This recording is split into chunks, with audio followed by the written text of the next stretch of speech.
All right. Hello, everybody. My name is Tanner. I am a technical account manager at OneInch.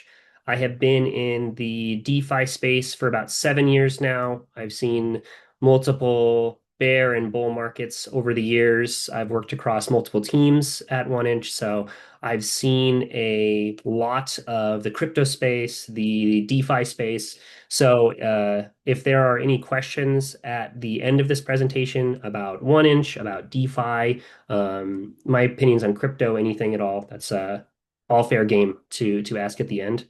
This presentation I tried to make very noob friendly, just so it's accessible to people who are, in their first 6 months of looking into the crypto space, the Ethereum space. So if you're a more experienced user, a lot of this will be review, but you'll probably still learn some interesting things along the way. And then at the end, we will go over basically starting at DeFi, and then we're going to move all the way to how OneInch kind of plugs in with the DeFi ecosystem.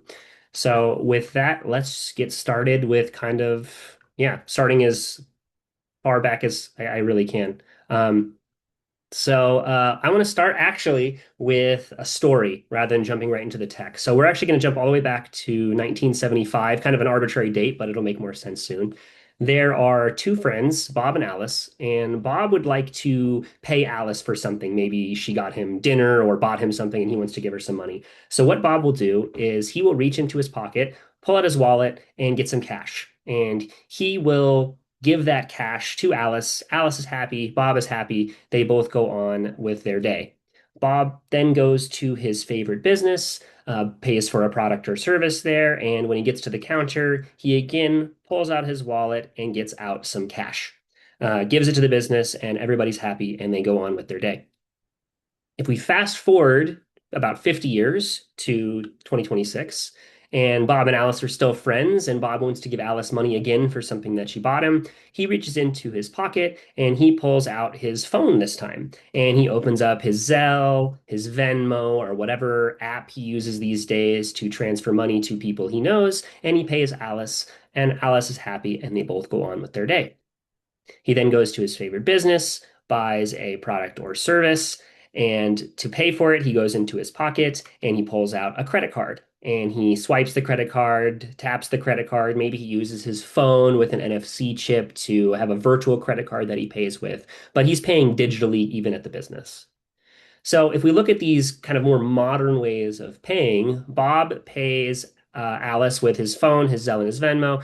Bob pays the business with his credit card. But in reality, he's not really paying Alice and the business with his money directly. He's actually kind of sending an internet message to his bank. His bank then kind of does some sort of automated evaluation of it and decides if he is allowed to spend that money and send it to Alice or the business. And once it approves it, it will send that money along the way. But he isn't really sending his money to Alice and the business. He's actually sending it to Alice's bank and the business's bank.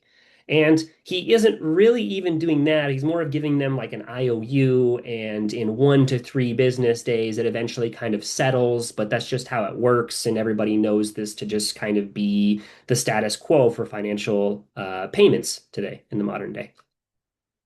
And in order for Bob to have the Venmos, the Zelles, the credit cards, something that's kind of expected of him in modern society, he first has to go to a financial institution or a bank, and he has to give them his money, his home address, his government ID, his social security number, and probably more personally identifying information just to have the right to participate in these systems that society expects him to.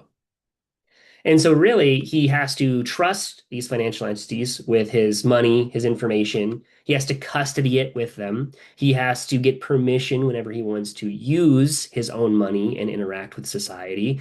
And all the while, he is giving them a complete paper trail of his entire financial history. So eventually, a bunch of angry nerds got together and they decided that we need to find a way to take the modern concept of money and combine it with the internet and somehow try to skip these financial intermediaries that kind of control and dictate how money transfers in the modern day. So if you ask, what is DeFi, or more officially put, decentralized finance?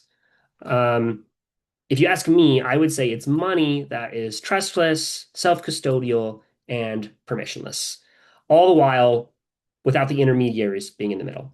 Now, it's debatable as to how much we've achieved in the crypto space when it comes to that, but I think in general we're moving in that direction, and it's been pretty interesting to see so far. So we're going to go over that more soon. So if you ask the question, what enables DeFi? The answer is pretty obvious. It's blockchains. We're at a blockchain event right now, so I don't think that's a tough question. But maybe a better question is like, why blockchains? Why is that where this concept of DeFi, this new financial infrastructure, was put? Like, why blockchains? And simply put, blockchains were the first technology to enable a truly permissionless, immutable ledger. No third party had control over the data.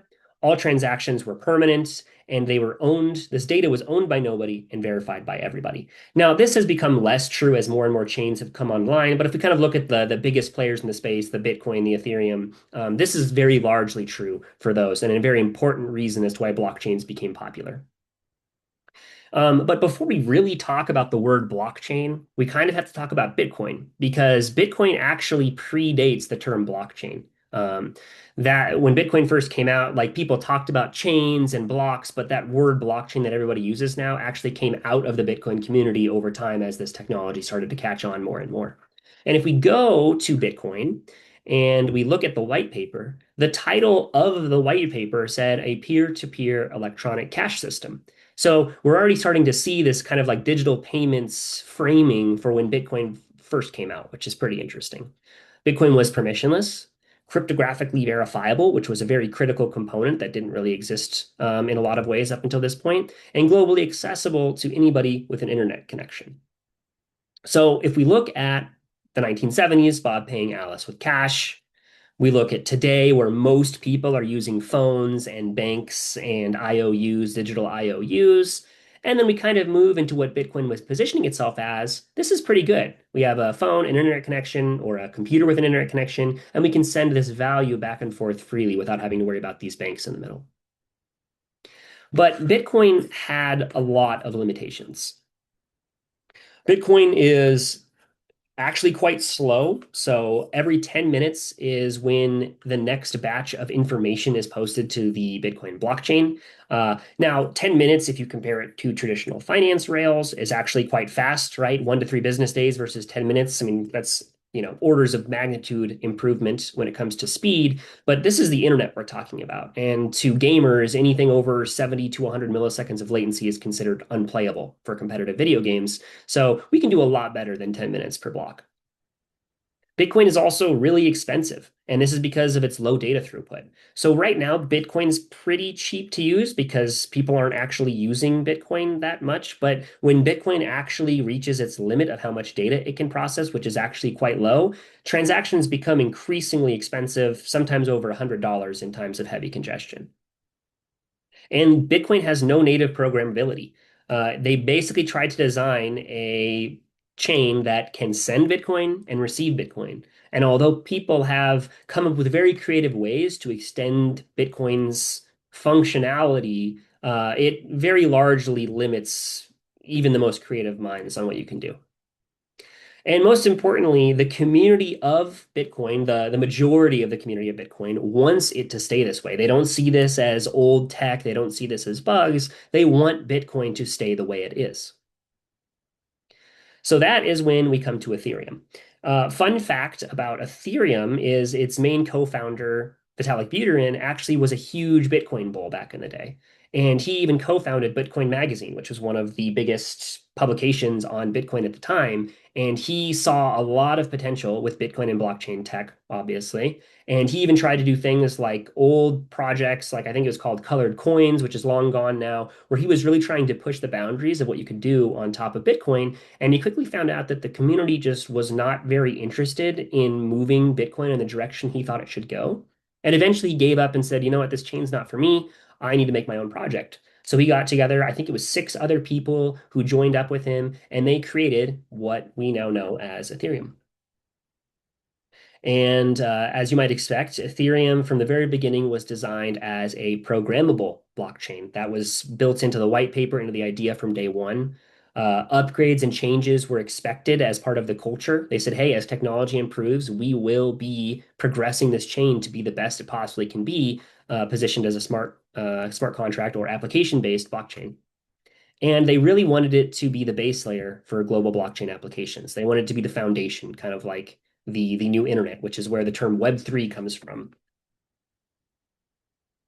So far, we've talked about DeFi, aka decentralized finance, a trustless, self-custodial, permissionless finance, blockchains, decentralized and immutable ledgers, Bitcoin, the OG blockchain, but it was limited, slow, and expensive, and Ethereum, a general purpose blockchain built for applications. But we can't go much further into the Ethereum ecosystem without immediately touching on the topic of tokens. And that is because tokens are kind of the lifeblood of Ethereum. I mean, there are almost no projects that exist without some sort of matching token that goes along with them. And people have even made tokens that match with personalities and identities. I mean, it's kind of just everywhere. Tokens are just part of blockchains at this point, in a very fundamental way. And if we look at Ethereum, we have Ethereum, the blockchain, and we have Ether, the asset, which is the native chain, native token of the chain, or the native gas token of the chain. And people often call this Ethereum, but it's actually called Ether, or short is ETH, and that's referring to the asset built on top of Ethereum as its base token. But there are many, many, many tokens that have been deployed and launched and shared on top of the Ethereum layer. At the top here, we have stable coins, which we're going to talk about very soon. We have meme coins, we have governance tokens, and there are countless tokens that have been launched on top of Ethereum. If you told me there were over 100,000 tokens launched, I would totally believe you. I don't know how to really verify how many unique token contracts have been launched, but there's a lot of them. Most of them end up being completely valueless, but some become quite valuable, and some have become kind of the backbone of the DeFi movement inside of the Ethereum space, and that's what we're going to go on to next, which is the topic of stablecoins. So here are four very, very popular stablecoins on top of Ethereum. Actually, I shouldn't say very, very popular, but certainly well known and or famous across these four. The first is DAI, launched by MakerDAO. DAO just means decentralized autonomous organization, which could have its own presentation in its own right, but you can just think of it as a company that is natively built on top of the blockchain, or at least the closest thing to a company that we've had so far that is native to the blockchain. We have Sky, which is the rebranding of MakerDAO, who launched USDS. We have a stablecoin called the USDC, launched by a company called Circle, which is publicly traded out of New York. And then we have USDT, from the company Tether, which is a privately owned company by a guy from Italy who I think might be living in South America now. I'm not quite sure. And that one's privately owned. So you can see that these stablecoins have come from very, very different backgrounds. And each of these stablecoins all have very, very different mechanisms that keep them roughly worth $1. Some of them use collateral behind the scenes. Some of them have treasuries. Some of them hold some of their value in gold and a mixture of treasuries. Some use real world assets to kind of earn yield and back up the value of it. So they all have very different risk profiles and different ways that they try to stay valued at $1. And that value of $1 isn't guaranteed, but these four have done a very, very good job of maintaining this value of $1 over time. So if we look at the initial example of Bob paying Alice with cash, we look at the example where Bitcoin kind of created this resurgence of this sovereignty with your money and skipping the institutions. And then we kind of move into this idea of stable coins, where we kind of do better than Bitcoin because Bitcoin, like we said, has limitations with the chain. The value of Bitcoin is very different over time, right? If we go back 10 years, it was probably somewhere around $1,000. It was 2016, so I don't remember quite where it was, but very, very low compared to where it is today. And then we have these stable coins, these things that are more or less worth $1 that people can transfer over the internet without requiring some bank in the middle. So we're getting closer and closer back to that cash idea. Now, we've talked so far about sending and receiving these stable coins, right, in the cash example on the last slide, but you can do a lot more with stable coins. You can lend them to people to earn yield. You can borrow them from people and pay them some sort of interest rate so you have access to more capital. You can deposit these and generate yield. The best example of this is if you take your USDC and you deposit it into Coinbase, a major centralized exchange, you get roughly exposure to the treasury yield of the US government, which is a pretty interesting thing to do with value that you're holding on chain. And lastly, you can swap these stablecoins for other tokens. Maybe you want to hold stables when you don't trust in the value of Ether long term, and then you want to move from stables into Ether once you believe in the value again. You can kind of like control your risk profile by holding and swapping in and out of stablecoins. And this just so happens to be the place where 1inch has provided a lot of value to the ecosystem. So if we look at an example of someone who's holding USDC and they decide, you know what, I don't want to hold this stablecoin issued by Circle anymore. I would rather hold something that's a little bit more decentralized, issued by MakerDAO, known as DAI, which again, MakerDAO is now Sky. Maybe you want to do this trade. You say, I want to shift my stablecoins from USDC to DAI. If you are new to the space or just not very into the blockchain space yet, you'd probably do this on a centralized exchange. And if you're based in the US, you would probably do that on Coinbase. There are obviously other major centralized exchanges here, but Coinbase is the king right now. They get all the news headlines and they're what everybody's very aware of.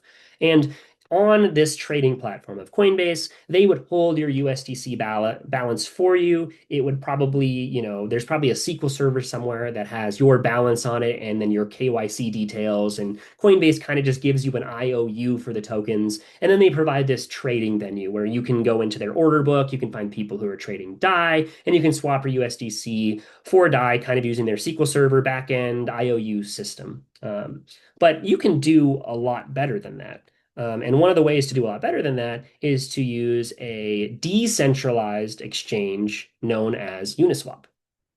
Now, what is a decentralized exchange? Well, like the name sounds, it's a little bit different from a centralized exchange, right? Coinbase is a company, they're in New York, or maybe they just moved out of New York, and they objectively own your assets. I'm sure there is a lot of legal ties back and forth as to how that ownership works and how that work in bankruptcies, but it's a company that has your funds. And a decentralized exchange is the exact opposite. It is no longer that, it is more of a program that holds your funds.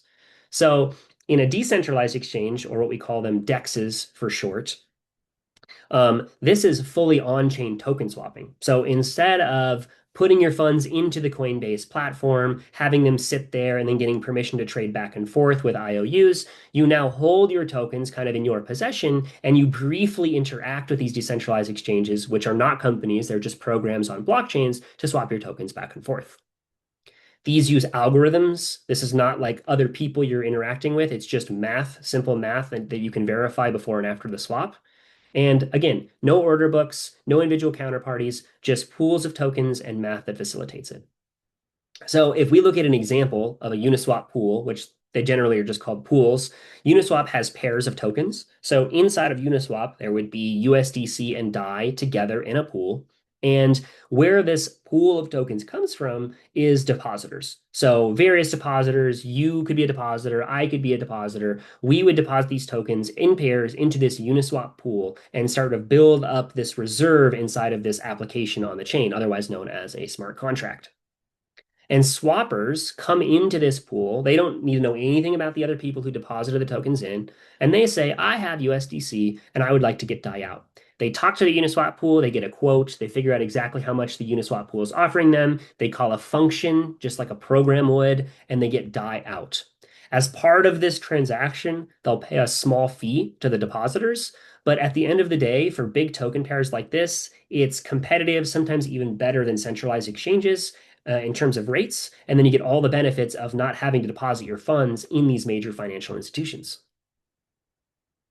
So Uniswap is one decentralized exchange, one DEX, but there are many, many, many DEXs in the hundreds probably that have actual liquidity on them. There's one called Dodo Finance. There's one called Curve, right? And users, they originally had to go find the best decentralized exchange for them to actually go trade on. They had to know where the liquidity was. They had to query these things and find out what the best rate was. And they had to go decide for themselves where they actually wanted to swap their USDC to DAI. And this was where the original product from 1inch was born. So to talk about the 1inch product, it's best to just start with a very simple example that most people have used. This is a screenshot of Google Flights. There are many things like Google Flights, there is Kayak, there is Booking.com, there is Skyscanner, there's many more. And all these do is they say, hey, we know a lot of you do not care what airline you use to go from city A to city B. Just tell us where you're trying to go, and we will find you the absolute best rates that will get you between those 2 points. And if you don't care about who gets you there, then this is the place to go because you're going to get the cheapest possible ticket. This is the same concept 1inch does, but for the actual tokens themselves. So if you have USDC and you want to swap to DAI, now you can just say, hey, 1inch, I would like to swap my USDC to your platforming and get DAI. Can you go find the best route for me on chain? And 1inch can go, hey, yeah, with this major token pair, just go to the classic, just keep it simple and go to Uniswap. But maybe you are doing a very big trade of USDC, or maybe somebody is also really competitive with Uniswap. Well, we can split your trade now. We can say, okay, part of it goes to Uniswap, part of it goes to Dodo, and we can say, actually, you know what? We can get you an even better rate if we go through Curve and we swap it to Tether first, and then take that Tether and go through SushiSwap and swap it to DAI. And this whole thing happens without you having to understand any of the complexities, having to worry about any of the intricacies going on here. From your perspective, it's just USDC, 1inch, DAI. Now, that is our first and biggest product. That's called 1inch Trade, otherwise known as our DEX aggregation or classic swap. But we have made many progress, many protocols beyond that. And I'm going to go over one more today. It's a little bit more confusing and complicated. So if you get lost, don't worry. I'll answer questions at the end and write down any questions you have in case you get a little bit lost. But the next one we're going to talk about is 1inch swap. And this is our counterparty-based trading. So 1inch Trade, our DEX aggregation, was trying to kind of meet customers without doing anything extra. We just said, hey, let's go find all of the DEXs, let's find the liquidity, and let's just give them the best possible trade. 1inch swap was kind of the next evolution of swapping, where we said, you know what, customers probably don't actually want to go on to on-chain and call functions and pay gas fees and be responsible for all of this data about how they're swapping and which protocols are interacting. What started to kind of evolve was this notion of intent swaps and the idea of a user just saying, hey, I just have a token and I want another token. I just want to sign to you my intent and let you take care of all of the complexity entirely, not just using the existing DEXs, but just the whole thing from A to Z. And that is 1inch swap. So in 1inch swap, a user submits a swap request with a simple signature. They basically say, hey, here are my funds, here's how much I want to swap, and here's the token I want to go to. You do the rest. A Dutch auction is created for that swap, and resolvers asynchronously compete to fill it. And this is a gasless transaction for users. We didn't talk about this too much earlier, but you do have to pay a small fee whenever you're interacting with the Ethereum blockchain. This can be a huge headache for new users, and this new idea of intent swaps kind of eases that whole issue of gas by just making these what are called gasless transactions.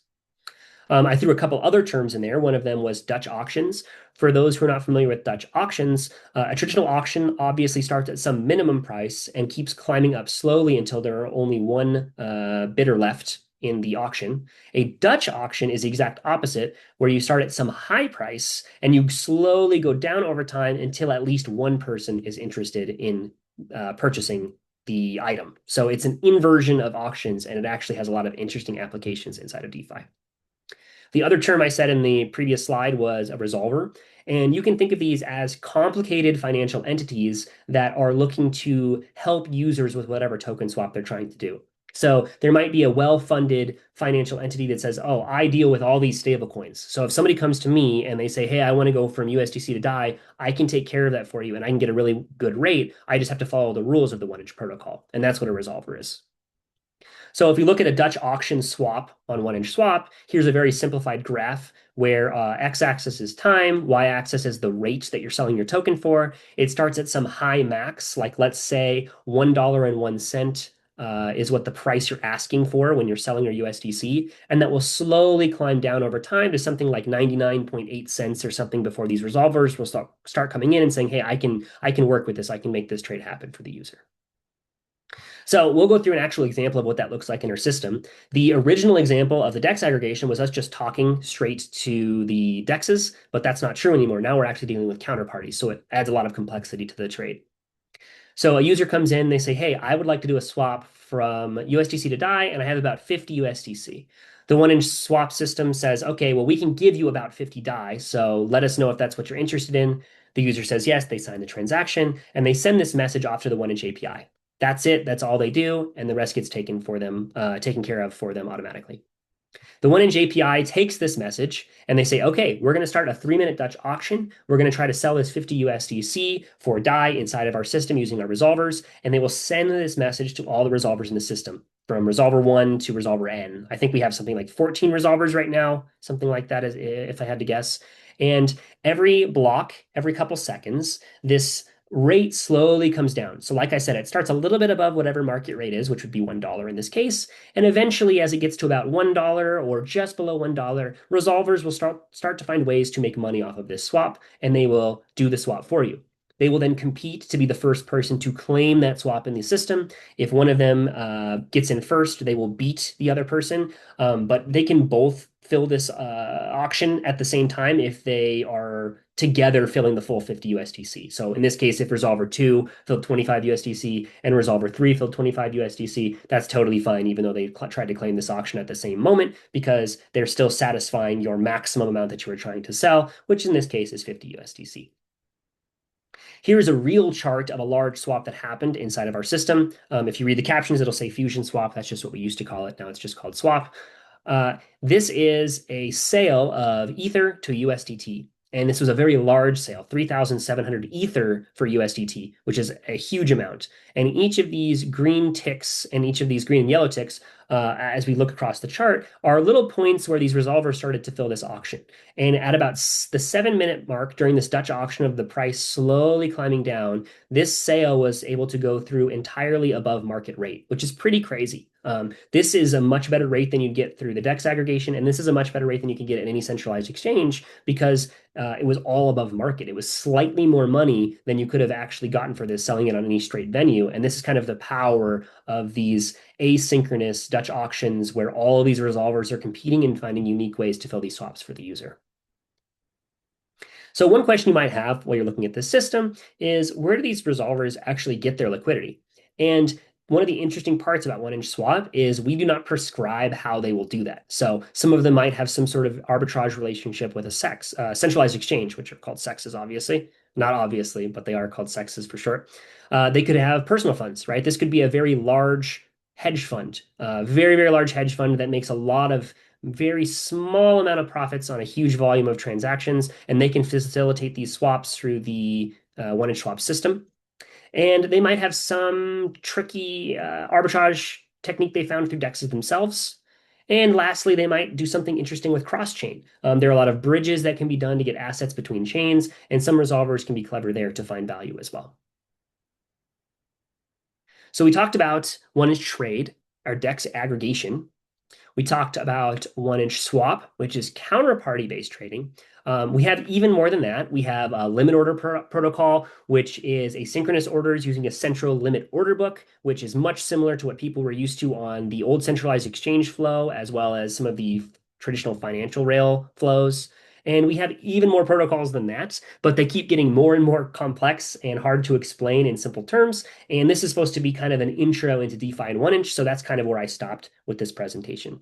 All of those protocols, links to our GitHub, links to our white papers, all of that is on 1inch.com. So if you're interested in 1-inch and haven't looked into it before, please go there and check us out and use us as well. We have a great product that is very competitive and relevant today. And that's pretty much it for me. So like I said before, anybody who has questions about crypto, DeFi, 1-inch, or anything, ask me, and I'm happy to try to provide some insight there. But yeah, thanks, guys.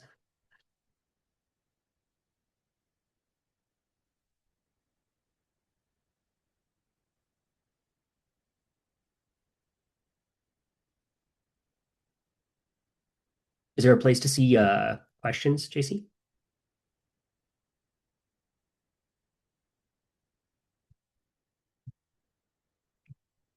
Okay. I unfortunately don't think this Um, is a. Oh, we don't yep. have any current questions right now. Thank you for presenting.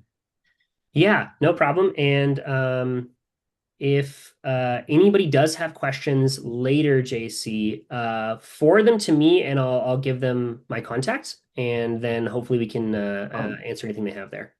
Oh, I'm not JC. I'm one of her interns, but I Oh, think sorry. there are no current questions. But thank you for being here today. Yeah, yeah, no problem. I hope it was valuable and I hope people got something out of it. We did. We definitely did. Thank you so much for being on, and we will be sharing this with our ebook and our audience all around the world. So thank you so much. Awesome. Thanks, guys. Bye. Bye bye. See ya.